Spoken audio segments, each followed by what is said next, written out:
நண்பர்கள் அனைவருக்கும் வணக்கம். வைகுண்ட ஏகாதசி எப்படி பிறந்தது? ஏகாதசி என்பவர் யார்? அவரின் புராண கதைகள் என்ன? சொர்க்கவாசல் ஏன் திறக்கப்படுகிறது என்பதை பற்றி இந்த வீடியோவில் விரிவாக பார்ப்போம். இந்துக்களின் மிக முக்கிய விசேஷங்கள் மற்றும் பண்டிகைகளில் ஒன்றுதான் வைகுண்ட ஏகாதசி. இந்த முக்கிய நிகழ்வு வரும் டிசம்பர் 23ஆம் தேதி வருகிறது. மார்கழி மாதத்தில் நம் மனதை குளிர்விக்க வைக்கும் விரதம்தான் வைகுண்ட ஏகாதசி விரதம். இறைவனை சரணடையும் நல்லவர்களுக்கு வைகுண்ட பதவி கொடுப்பதற்காக வைகுண்ட கதவுகள் திறக்கும் நாளாகும்.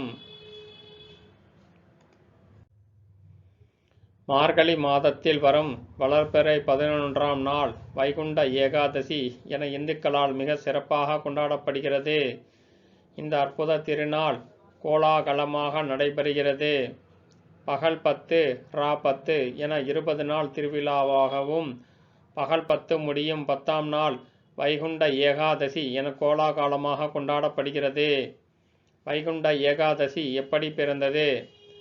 தேவர்களையும் முனிவர்களையும் முரண் என்ற அரக்கன் மிகவும் துன்புறுத்தி வந்தான்.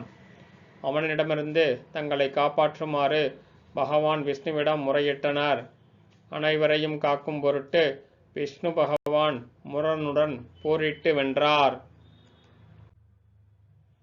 வென்ற பின்னர் ஒரு குகையில் ஓய்வெடுக்க பெருமாள் சென்றார்.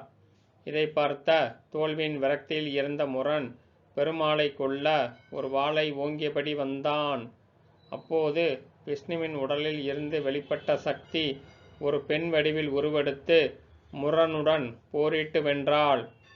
முரனை வென்ற அந்த திருமாலின் சக்தியால் உருவான அந்த பெண்ணுக்கு ஏகாதசி என அரங்கன் பெயர் சூட்டினார்.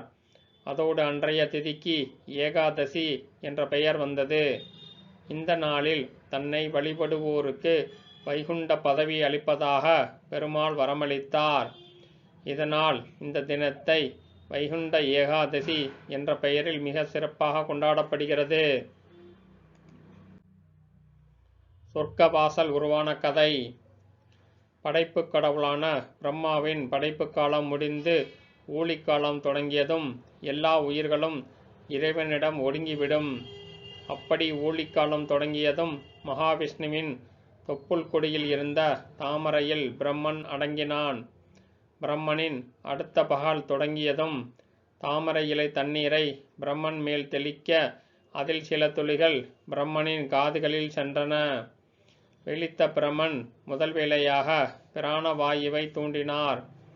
அப்போது அவரின் இரு காதுகளிலிருந்து காது அசுத்தத்துடன் இந்த தண்ணீர் வெளியே வர ஒன்று மிருதுவானதாகவும் மற்றொன்று கடினமானதாகவும் மது கைடபர் என இரு அரக்கர்களாக உருவெடுத்தனர். அப்போது பிரம்மனிடம் ஒளி வடிவில் இருந்த வேதங்களை அந்த இரட்டையர்கள் திருடி சென்றனர்.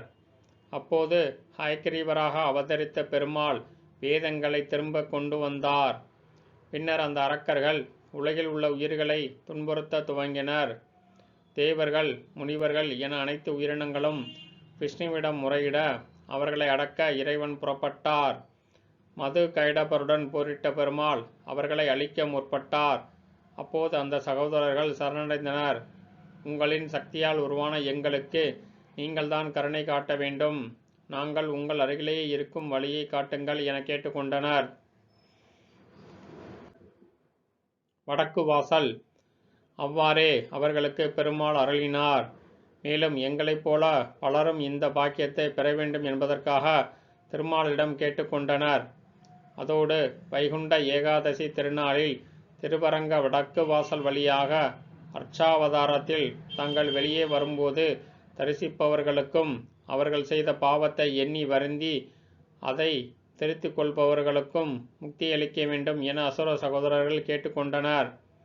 இதன் காரணமாகத்தான் வைகுண்ட வாசல் உருவானது.